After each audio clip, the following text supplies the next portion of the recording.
Great leadership is never about titles, but it is always about trust. Today's episode, we're going to learn the greatest leadership lesson that Dave Ramsey ever taught me. Let's jump in. Let's go. I don't know what comes next, but I couldn't care less. I refuse to be stressed. There's no fear in my chest. Hit a move with my steps. Walk away from the pain I've been through. This feeling I'm feeling is brand new. This the moment I break through. Welcome to 10-Minute Masterclass, your weekly mic drop for business breakthrough. I'm your host and lead MC, Trey Sheneman, and it is my goal each week on 10-Minute Masterclass to help you learn timeless business principles that can apply to today's business problems. The fundamental way we do that is we teach through a framework that I call the core 4 drivers of growth, which is marketing, sales, operations, and leadership. Because no matter when I was working for great leaders like Dave Ramsey or running businesses on my own with partners or even ones that I own by myself, like what I'm doing right now with Harold, growth for me always stalled when we had problems that we could not fix inside of those core 4 drivers: marketing, sales, operations, and leadership.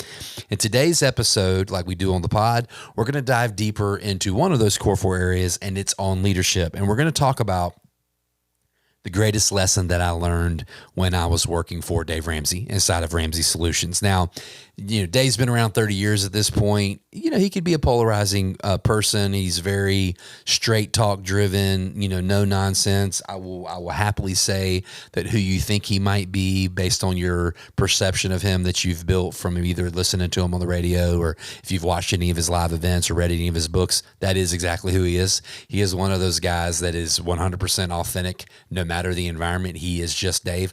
I actually really, really appreciate that about him. That's how I want to be as a leader as well. I have worked for other public figures that I will not name that are one person on camera and a different person behind camera, and that is not who Dave is. And so that doesn't mean that everybody's going to love Dave or even like him, but at least you can say he's authentic. And I think that authenticity that I saw Dave model is the driving factor around the lesson that I ultimately learned from him that I'm going to share with you today, because I think it's a leadership lesson that no matter you're leading a team of one yourself, or if you're leading a team of 1,000 like Dave Ramsey is, that this leadership lesson is transcendent. It does not matter. And here it is.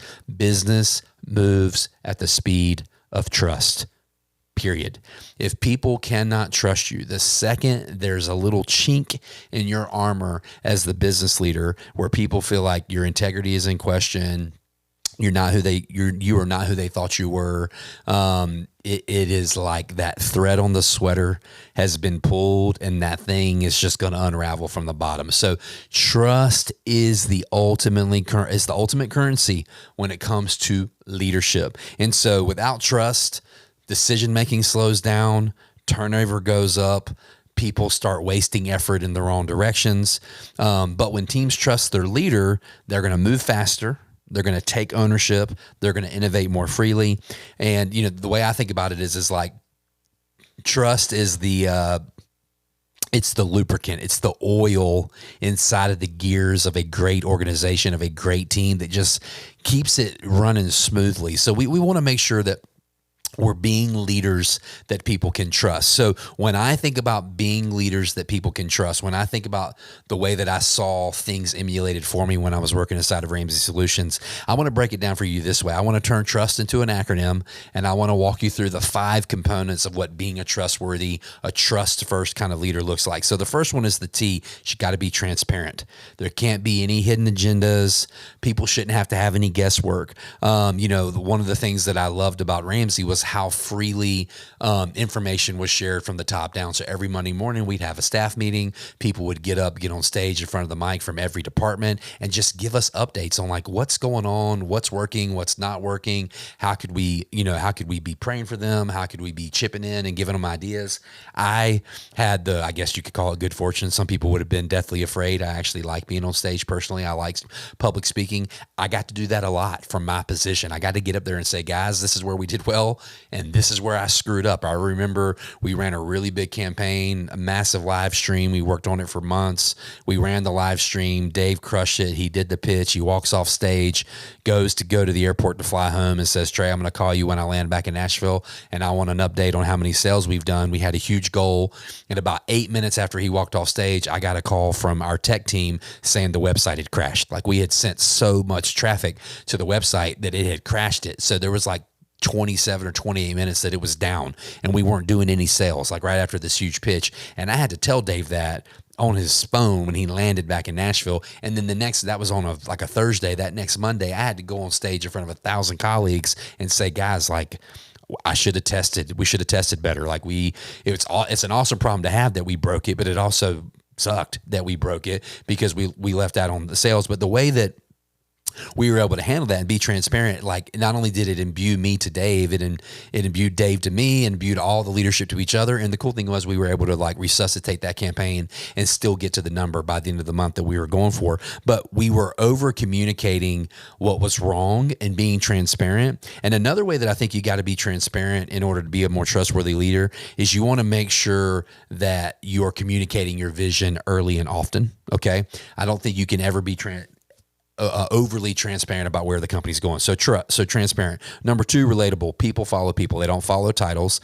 One of the things that I love Dave that he would say to do is make sure you're leading by walking around.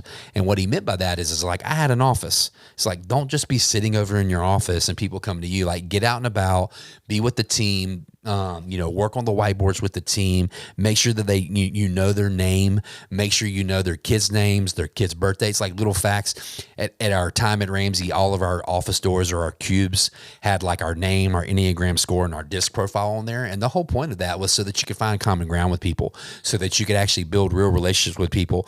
And I think one of the best ways that you can lead by walking around and you can come off relatable is to make sure when you do fail, like the story that I just shared a minute ago, that you own it. It's real easy for leaders to stand behind their successes, but leaders will run from their failures. I think you endear yourself more to your team when you embrace your failures and you communicate those things. So be relatable. Number 3, be unwavering.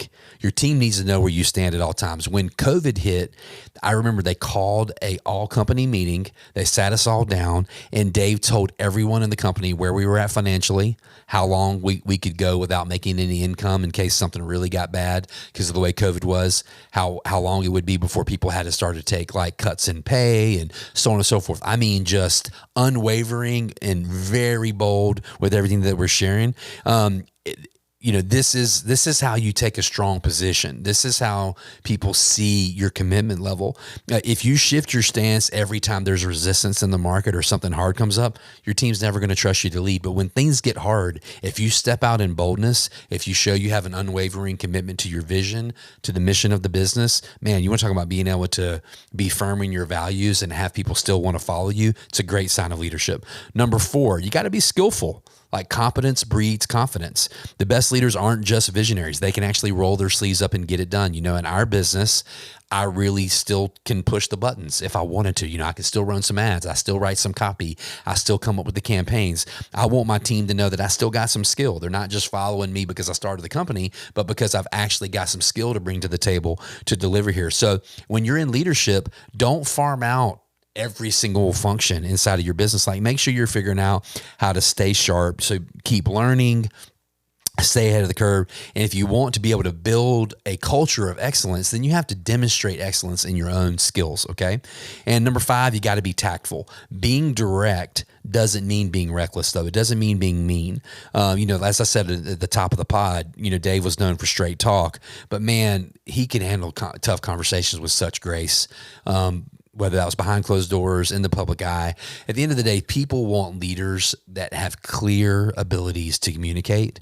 They're not confusing when they talk. They don't beat around the bush. They're able to deliver feedback in a kind and respectful way.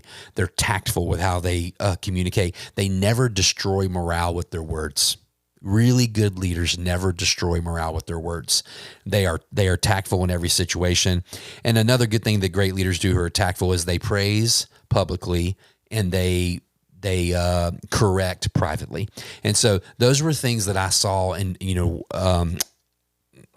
example for me in my time working under Dave. And because of those elements of trust, the ability to be transparent, relatable, unwavering, skillful, and tactful, the business did go faster. It went faster because that was the culture of leadership that was being built there. It's a culture of leadership I try and carry forward in everything that I'm doing. So I would just encourage you, which one of those 5 areas in your leadership do you need to do some soul searching this week? Do you really need to lean in and say, how can I be better at one of these 5 areas so that my team can feel more supported? That oil of trust can be the lubricant inside of our business to make us go faster and smoother than ever before. And I hope you will do the soul work that it takes to embody these characteristics yourself. As always, thanks so much for joining us on the pod. We'll see you next time on 10 Minute Masterclass. See you on the flip side.